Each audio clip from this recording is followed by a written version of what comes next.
Normala kan yam ka natin content ba rwanya lingwa same kan war online TV channel. Jo bana ling gwas ke kwingweni. The use and the war. Why many are joining army group in 2025. Adwo matere mateke ngweni mo ka dei ka mo ka jarwan kina dangro wir jandangro de chamo ngume talk. Bana jo me bana jaling kan war online TV channel and wale. Kashanka waldi ka paiwakel ron kina dangro jandangro de diech ngum jang nas ko biko deish kaneti konti langwani ngum je togre wich ka South Sudan ngum la rode kiir mayardit ngum la damo ka kwingwani ngwani shika hop chikan na loss ki ngum tog gor jen bana jalin ka jan larame kan kono ni ami jiram jidit kan online TV channel gor jen wojin adir lare titi adir kanywa kanedin kokien bana jome bana jaling ka do branan chito kaje ngum shingwani rudian wodesh kamo ngai kona gwan go ngwani ka jan gwasa me tikre shuja re shush kam dit pan chi shot matot ke jeron kina dangaro jan dangaro die jama ala ngwani to ngwane kenalong chikano de kare wi ka South Sudan kokor gwade dane paiwa runte paiwa ala wongane de ka shakwa lo shingwane tungwan kan kanu deska chika de shikana lokka dobe dane shikor sheto ko je koron kina dangro rawi de wal joke dan no ke rundang beach te kona bene karon kina dangro wal badek choto ko shungwane ko ne chiruna tiko deika ka duomi magang kan rodin ke je de ko larno ngane nuere ngane jane chingwan nuere wo kuja nuere chingwan jane yo kujana kata e dane chikir me yadi chene ke chagari ale ke je kata e dane e gang nuere rodin ke je ke kir me yadi shari ngwan ngwan long shekanak queen dial queen nuere mene kujane atama ke jarwana to kontine ron kina dangra wir jandangra wir dich ron kina dangra wir jandangra dich me number of young people joining army group in South Sudan is rising again, but why? Is it poverty? Is it revenge or a lack of hope in the peace process? Today we take a deeper look at the reality facing our youth and why so many are choosing the gun over the pain. Bana rai katara na shingwane shikan kor shikana gorga jano bika rudian matan do badanen cha wotken cha ga yar kaje do kona larna na mitish kon and do bu ngani de ka jamen tama ken ngani bot nanga de ka mo ki o de ranu de re o chol kana ga di da dana ina re na kaje ki chiran che tel hop re teka ko tel mal manon ka akuma kirma yadit malete kula gorno de nongre wika South Sudan atu gonu ka 2018 benen tama telamal dara kula jano ci chawup cha jalos bana tidit bana ka linka jan roje ban lingwa same ka kwingwani ano ngwani ngum shush kan tama ki ngum woka de ka kaje ko ri ngwani tungwan ci ka de ska entama murai kona mugi kon unity apanal jongle kene region to kokien ngai kono no shukor che nyogo lunjoko community ne awene ke equatoria mugi kono la ngento ngwan tema la kare dol dongbo rien cap re duari na mo ko bukan rodian gang ki dongbo rodian mo kemech ko chikir ma yadi chala rami mo neng no poin wane panken maje dor ngani ko ngai kon wet cha dorin cha jade mo karante tena bakana cha dor cha jalar ji ramadan bu dor bi bakan dai jogono ngum lerna mokaje ko tikir ma yadi cha gorno be ngane be katuk ci ngane be kana gorno be kanu deshka ko de bran be dorin be jagang shirga manana tok ka panal man tok ka jongle ka man tok unity state alo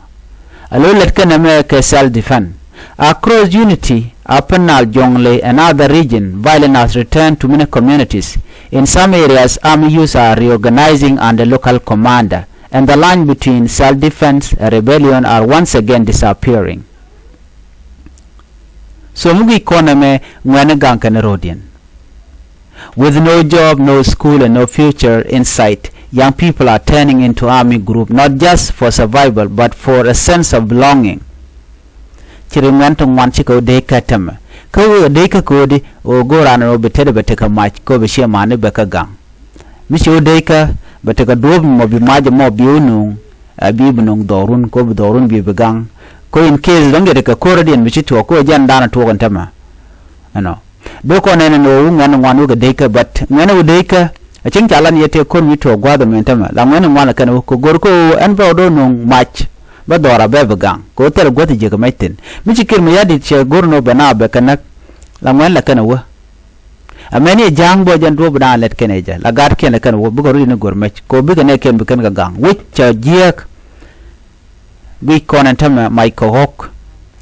Murlena katan kanga men disam ne medane kwa Sudan kwa jek nakana na siang nangkan gad kanakan kanangkan ok kanakana nakan were kanakan jang all those things ai kona ku ka happen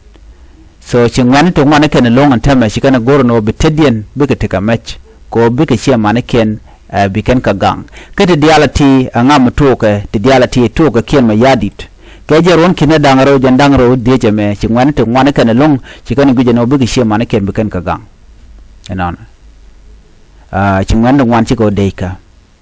ko chirama dana dong kwala guch ala kuar kir mayadit chengod we gamno ngono kore we chewo kamungode naga nangwane ka kuje mo chikir mayadit chetelwang makam ngwani ko dong de ngwander ka mo ke hop dere ko moy ke siamo gwa dere future en dere ngaje no wede do no chike mi yadit che choice no be ngwane be ka ledi be ka am ke be ka moy ke ka match ki ngwane shu guje no chike talwang do dien be kana lat gero bran be ladich be kon be jek ka wo ci jene dech ka ngay kono ran mi shade je mum la tuok a jeno blu ke brala dien bi nak ko ontama kan diene di ti la kwarti chicken dier kan ni de konti la ngwane a jeno mi cha jig jin ngwana mo ka shi no no shi jene de bayu ja ko de dien bi wuli won tonga mi lo li lo jinu a jinde che tam yare mi report bana no kaneri anago don bawo cha de ni nak bawo cha civilian ne nak so a wo go ge jeno de ni shi go yen to ko bi ka li lo rabang li ga kwira mi samni man pelada ka juba ten nyan gwa mi ko telami telamo ngonga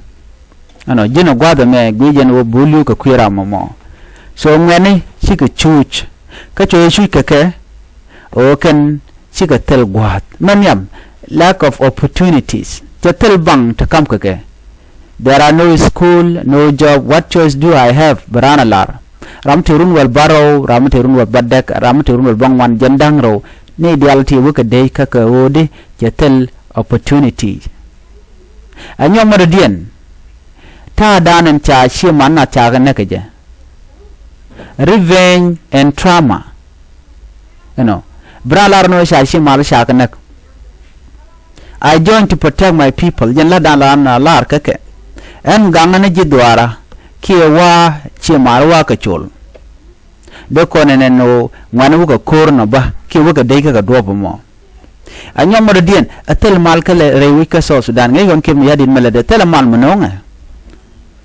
this trust and peace agreement mishalat kamal bala do chamal ben bad ba kan charge be implement so attack tiga ke ma yadi ko she gorno bi mal betede beben